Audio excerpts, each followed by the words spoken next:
Hi cuties, இந்த video பார்த்ததுக்கப்புறம் நீங்கள் லைஃப்பை பார்க்குற விதமே வேறு மாதிரி இருக்கும். எங்கள் மக்களோட பொழுதுபோக்குக்காக ஒரு மியூசியம் இருக்குது. அதில் கீழ்த்தளத்துலேருந்து மேல் தளம் வரைக்கும் ஃபுல்லாமே கண்ணாடியாலே செஞ்சுருக்காங்க. ஈவினிங் க்ளோசிங் டைம் ஆனோடனே காவலாளி முன்பக்க கதவை மட்டும் பூட்டிட்டு பின்பக்க கதவை பூட்ட மறந்துடுறாரு. அது வழியாக போய்கிட்டு இருந்த ஒரு நாயும் உள்ளுக்குள்ளே போயிடுது.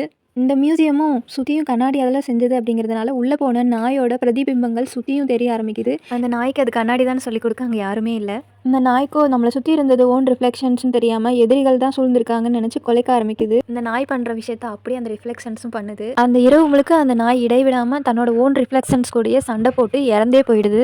காலையில் வந்து காவலாளி பார்க்கும்போது மியூசியம்குள்ளே இறந்து கிடந்த ஒரு நாயை பார்க்குறாரு. இப்போ ஒரு விஷயம் உங்களுக்கு நல்லாவே புரிஞ்சிருக்கும். அந்த இரவில் அந்த நாயை அடிக்கவோ துன்புறுத்தவோ அங்கே யாருமே இல்லை. தன்னோட ஓன் ரிஃப்ளெக்ஷன்ஸ் கூட சண்டை போட்டு தான் அந்த நாய் இறந்து போயிருக்கு. கண்டிப்பாக அந்த ஸ்டோரியோட மரல் உங்களுக்கு புரிஞ்சிருக்கும். நம்மளை சுற்றி இதே மாதிரி நிறைய நெகட்டிவ் தாட்ஸ், நிறைய பாசிட்டிவ் தாட்ஸும் இருக்கும். நம்ம நெகட்டிவ்ஸ் எடுத்து நம்மளே டிப்ரெஷன் ஆக்கிக்காமல் பாசிட்டிவ் தாட்ஸ் எடுத்து நம்ம பாசிட்டிவாக மாறிட்டோம்னா நம்ம லைஃப் கண்டிப்பாக சேஞ்ச் ஆகும். எண்ணமும் செயலும் நல்லா இருந்துச்சுன்னா நம்ம லைஃபும் நல்லாயிருக்கும். இந்த வீடியோ கண்டிப்பாக உங்களுக்கு பிடிச்சிருக்கும். நம்ம சேனலை சப்போர்ட் பண்ணுற விதமாக சப்ஸ்கிரைப் பண்ணிடுங்க ஃப்ரெண்ட்ஸ் அண்ட் ஃபேமிலி.